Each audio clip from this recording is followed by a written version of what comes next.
Okay, today we are going to do Day 7 Division Strategies. So at the top of the next clean page, I want you to write this. First, what we're going to learn to do is we are going to do area model.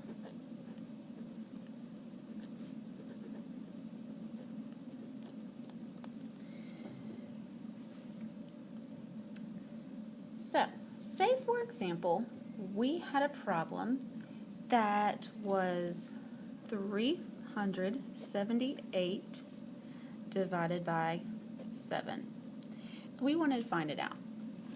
We have multiple ways in which we could solve it. We can think of money, we can think of 10 sticks. The best way when I think of dividing things is money.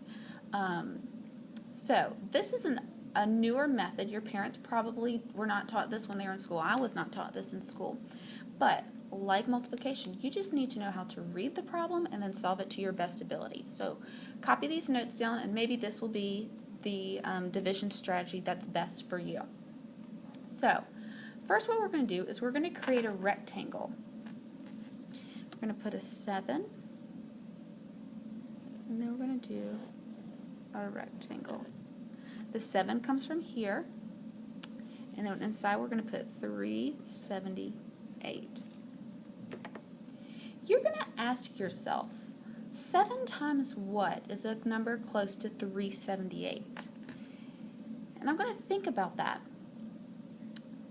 And I don't really know my 7 facts up to 378. So I'm going to think, do I know anything about 7 and 3? No. Do I know anything about 7 and 37? Well, I know that 5 times 7 equals 35. So I'm going to put a 5 above my 7. And because it's in the tens column, I'm going to put a 0 right here. So because we know from the power of tens, I know that 7 times 50 will equal 350. And then I'm going to subtract and find the difference. 8 minus 0 is 8, 7 minus 5 equals 2, and then 3 minus 3 equals 0.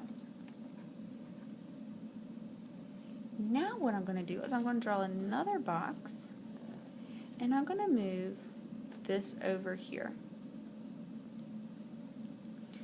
And I'm going to think to myself, what do I know about 7 and 28? Let's see, 7, 14, 21, 28. 4 goes into 28, or 7 goes into 28 4 times. So I'm going to minus 28, and I get 0. So what I've done, let's talk about this, is I'm looking 7 into 378, and I know that 7 goes into 35 5 times, and that's close without going over to this number. So I put a 0 here in the 1 spot because I know we're trying to get the biggest number possible into 378. Once I subtract that, I move my answer over to another box. Now I'm ignoring this box and I'm thinking, okay, 7 and 28. I know that 4 goes into 28, or 7 goes into 28 4 times. So this is my answer, and I'm going to subtract what I get here from that, and that's 28, or 0. So now I'm going to add these together, and I get the answer of 54. Just to check and make sure, I know I can do the opposite operation and do 54 times 7. Well, 7 times 4 equals 28. Carry my 2. 7 times 5 equals 35, plus 2 equals 37. So I know that my answer is correct, and I checked using the opposite operation.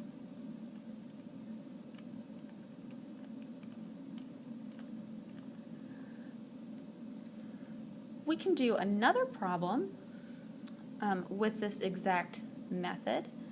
Let's make one up, and say we'll do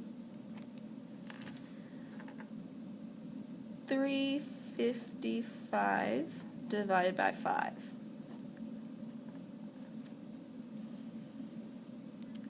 I'm going to put a 5 here and draw my rectangle.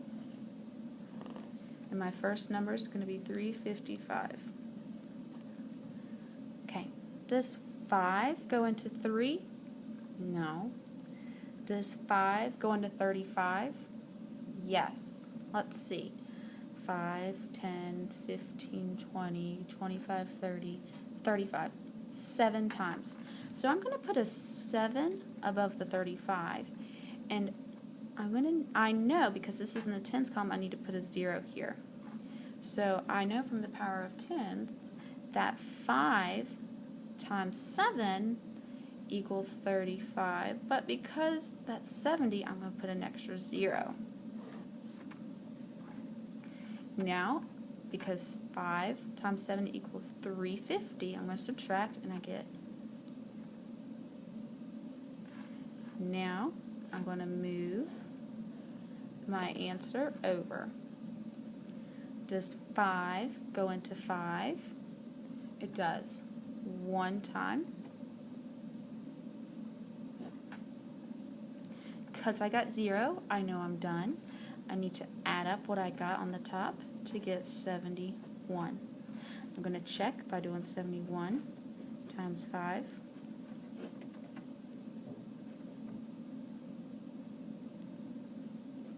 Because I got the same thing, I know I'm right. Now we're going to do one more method.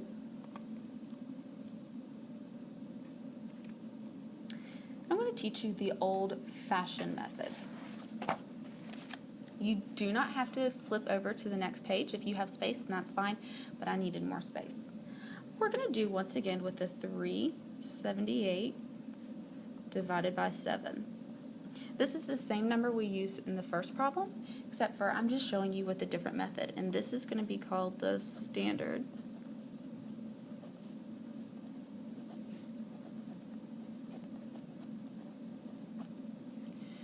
Once again, if this method is hard for you and you understand the area method better, that's perfectly fine. All you need to know is how to read the problem. So we're going to put 7 over here and then do 378. So just like we read from left to right. That's how I'm going to work on this problem. 7 is going into this number. So let's see. Does 7 go into 3? It does not, so I'm going to put a 0. Does 7 go into 37? And it also helps, I'll go ahead and tell you, if when you see your number that you're dividing by, if you want to go ahead and write your math facts, 7, 14, 21, 28, 35, 42, 49, 56, 63, and then 70. If you want to write your math facts up to 10, that might help you. Now I'm going to say, does 7, what's the closest number 7 goes into 37 without going over? I see here that's 42, but that's more than 40, excuse me. I see that 7 goes into 42, but that's more than 37. So the next number is 35. So 1, 2, 3, 4, 5. So I'm going to put a 5 over here. I'm ignoring this 8, and I'm acting like I'm just doing a simple division problem. How many times does 7 go into 37? We said 5, so 7 times 5 equals 35. I'm now going to subtract, and I get 2 and 0. I'm now going to bring down this 8. Now we're asking, does 7 go into 28? Remember the other problem, what we did is we put a 0 here, and we got 28, and then we moved that over to our box over here. So we're still getting the same answers, we're just drawing it up a little bit differently.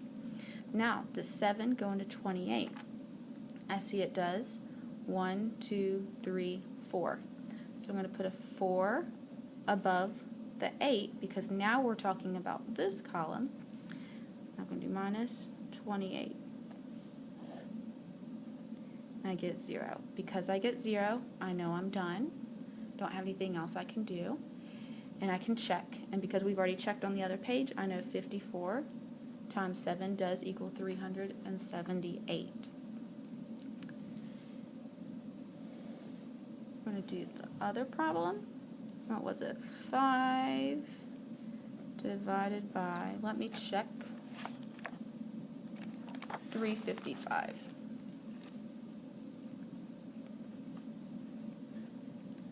Once again, does 3 or 5 go into 3? No. So I'm going to put a 0. Does 5 go into 35?